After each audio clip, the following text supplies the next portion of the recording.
لا الہ الا اللہ محمد رسول اللہ۔ کسی نے کہا ہے میرے والد صاحب کا انتقال ہو گیا ہے، کیا ہم ان کے نام کی قربانی کر سکتے ہیں؟ اس پر کیا طریقہ کار ہوگا؟ جی بالکل کر سکتے ہیں۔ نبی صلی اللہ علیہ وسلم نے 2 مینڈے ذبح کی، ایک اپنی طرف سے اور ایک امت کی طرف سے، اور آپ نے ایک دفعہ ایسا بھی کیا کہ ایک قربانی اپنی طرف سے اور ایک ان کی طرف سے جو قربانی نہیں کر سکے، تو اس لیے پتہ چلتا ہے کہ قربانی کسی دوسرے کی طرف سے بھی کی جا سکتی ہے۔ تو آپ نے مرحوم والدین کے لیے کر سکتے ہیں، صرف ابا سے کر لیں، صرف اماں کے لیے کر لیں، دونوں کے لیے کر لیں، کوئی حرج نہیں ہے۔ ہاں اب دونوں کے لیے کریں گے تو کیا ثواب تقسیم ہو کے ملے گا دونوں کو؟ یہ ایک سوال ہے بھائی، سمجھ میں آ رہا ہے؟ بھائی ایک بکرا، ایک دمبا یا گائے کا ایک حصہ آپ کے مرحوم والدین دونوں کے لیے کر لیا آپ نے، تو کیا آدھا آدھا دونوں کے لیے ہوگا یا دونوں کو پورا پورا ثواب ملے گا؟ اس میں علماء کی 2 رائے ہیں، کیونکہ اس کے بارے میں قرآن و سنت خاموش ہیں۔ صحیح ہے نا؟ ابے بھائی بکرا ایک ہے اور ہو رہی ہے مرحوم ابا اور اماں دونوں کی طرف سے، تو کیا آدھا آدھا ابا اماں کو ثواب پہنچے گا یا پورے پورے بکرے کا پہنچے گا؟ سوال سمجھ میں آئے گا تو پھر جواب سمجھ میں آئے گا نا۔ تو اس میں علماء کی 2 رائے ہیں، کیونکہ قرآن و حدیث جہاں واضح نہیں ہو تو پھر اجتہاد ہوتا ہے نا۔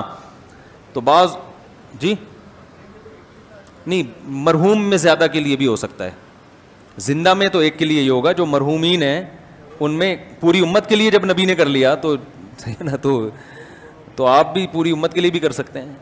اصل میں ہوتا وہ آپ ہی کی طرف سے ہے، تو آپ چونکہ ایک ہیں تو آپ ایک ہی بکرا کریں گے، لیکن اس کا ثواب پہنچایا جاتا ہے زیادہ لوگوں کو، تو وہ 2 کے لیے بھی ہو سکتا ہے، 10 کے لیے بھی ہو سکتا ہے، پوری امت کے لیے بھی ہو سکتا ہے، وہ زندوں کے لیے بھی ہو سکتا ہے، لیکن وہ ہوگا پھر آپ کے لیے۔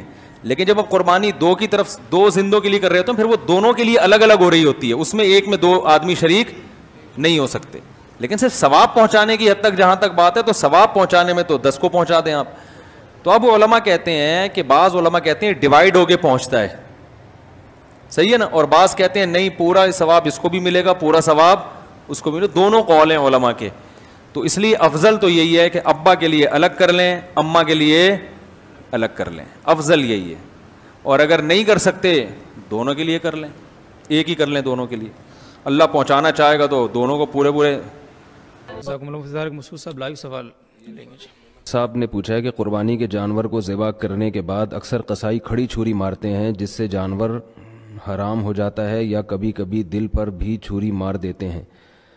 یہ جو ہے نا، جو قصائی لوگ کھڑی چھری مارتے ہیں جانور کے، اس سے جانور حرام نہیں ہوتا، اس کا گوشت حسب سابق حلال ہی رہتا ہے، لیکن یہ عمل خلاف سنت ہے۔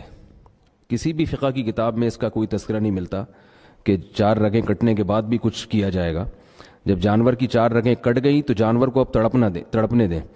وجہ اس کی یہ ہے کہ اس کے تڑپنے سے اس کا جو خون ہے وہ جسم سے باہر نکلتا ہے اور گوشت صاف ہو جاتا ہے۔ ذبح کرنے میں ایک حکمت شریعت کی یہ بھی ہے کہ اس کا جو ناپاک اور گندا خون ہے وہ جسم سے نکل جائے۔ تو اگر وہ آپ اس کو جلدی کاٹ دیں گے، یعنی اس کے کھڑی چھری ماریں گے، اور قصائیوں کا مقصد یہ ہوتا ہے تاکہ یہ جلدی ٹھنڈا ہو جائے، تو اس کا نقصان یہ ہوتا ہے کہ بہت سارا خون گوشت کے اندر سرایت کر جاتا ہے۔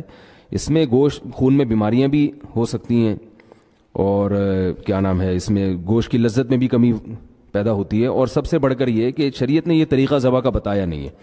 تو اس لیے قصائیوں کو اس عمل سے روکنا چاہیے، ان کو مسئلہ سمجھانا چاہیے کہ اپنی جلد بازی کے چکر میں ایسا کام نہ کریں جو سنت کے خلاف ہو۔ جزاکم اللہ صاحب۔ یہ آفرین نوید صاحبہ کا سوال ہے، اور وہ پوچھتی ہیں اگر کوئی آدمی حج پر گیا ہے اور وہاں اس کا انتقال ہو گیا ہے وہاں پہ، اور ایک نماز جنازہ وہاں ہو چکی ہے، تو کیا یہاں بھی، مثال کے طور پر پاکستان کے ہیں، تو کیا یہاں بھی نماز جنازہ پڑھنا چاہیے یا نہیں؟ نہیں، یہ جائز نہیں ہے۔ رسول اللہ صلی اللہ علیہ وسلم سے کسی بھی موقع پر 2 نماز جنازہ کا کوئی ثبوت نہیں ملتا۔ صحابہ کرام، تابعین، اسلاف کے دور میں ہمیشہ میت کی ایک ہی نماز جنازہ پڑھی گئی ہے، تو اس لیے یہ یعنی اضافہ ہے ایک شریعت پر۔